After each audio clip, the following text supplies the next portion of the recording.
সেই কখন থেকে ছিপ নিয়ে বসে আছি, একটা মাছ উঠলো না। সেটাই ভাবছি, আর যা রোদ্দুর করেছে মাছেরাও না মনে হয় জলের তলায় চলে গেছে। বৈশাখের দুপুরে আর কি হবে বল। না, আজকে মনে হয় নিম বেগুন দিয়েই ভাত খেতে হবে, একটা মাছও জুটবে না। পড়েছে পড়েছে, এই আমার আমার ছিপে পড়েছে, মনে হয় মাছ পড়েছে। কি মাছ পড়েছে? দেখি, টান, ভালো করে টান টান। ইয়ে, কি মজা, আমার বড় মাছ পড়েছে। আজকে গরম গরম মাছ ভাজা দিয়ে দিব্যি খাওয়া হবে। কিরে অর্জুন, তোর একটা মাছ পড়লো না? আরে এখনো তো একটা মাছ ঘিতলো না ছিপে। তোর বাবার মতন মাছেরাও বুঝি তোর কাছে আসতে চাইছে না রে? এই এই, তুই বাবার কথা বললি কেন এর মধ্যে? আমি কি তোকে কখনো খোটা দিয়ে কথা বলেছি? আমায় কি বলবি শুনি? তোর মতো কি আমার বাবা বেপাত্তা নাকি? আমরা তিনজন একসাথে থাকি, বুঝলি?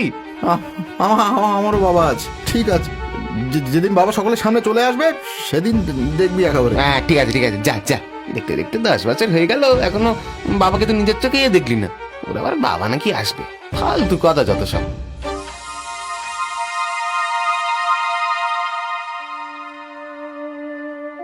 এই নিয়ে তো প্রথম নয়, এই তিলপুরের গ্রামের সকলেই অর্জুনের দিকে বিদ্রূপের দৃষ্টিতে তাকায়। আর এই সবের পেছনে একটাই কারণ, ওর বাবার অনুপস্থিতি। দেখতে দেখতে 10 বছর হয়ে গেল, অর্জুন ওর বাবাকে কখনো দেখেনি। ওর মা সাবিত্রীর সাথে ছোট্ট কুঁড়ে ঘরে থাকে ওরা।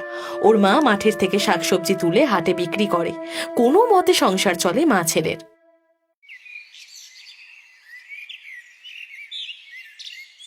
খোকা, বাড়ি এসে গেছিস? আমি ভাবলাম তোকে ডাকতে যাব। যা যা, গরম আজকে। এনে জল নিয়ে এলাম, চান সেরে নে, তারপর মা ছেলে একসাথে খেতে বসবো। না, খাবো না, আমি কিছু খাবো না, ভাল লাগছে না। ও মা, কি হয়েছে? খাবি না কেন? শরীর খারাপ লাগছে? যা গরম, এই জন্যই বলি রোদে রোদে ঘুরিস না। দেখি। শোবে না, একদম শোবে না ভাই। তুমি যতদিন না তুমি আমাকে সত্যি কথা বলছো, আমি তোমার সঙ্গে কোনো কথা বলবো না। সত্যি? কিসের সত্যি বাছা? বাবা কোথায় সেই সত্য?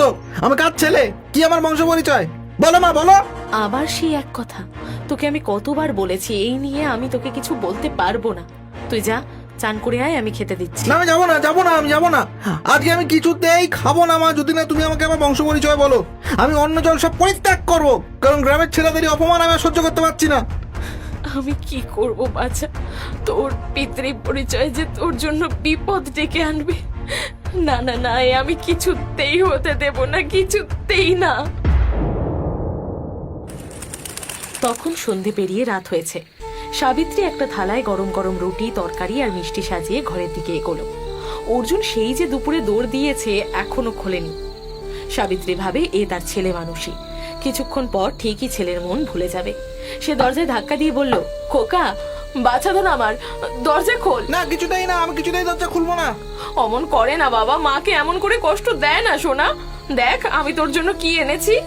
সোনা বাছা আমার, মায়ের উপর অমন করে কেউ রাগ করে বাবা? আর রাগ করতে নেই।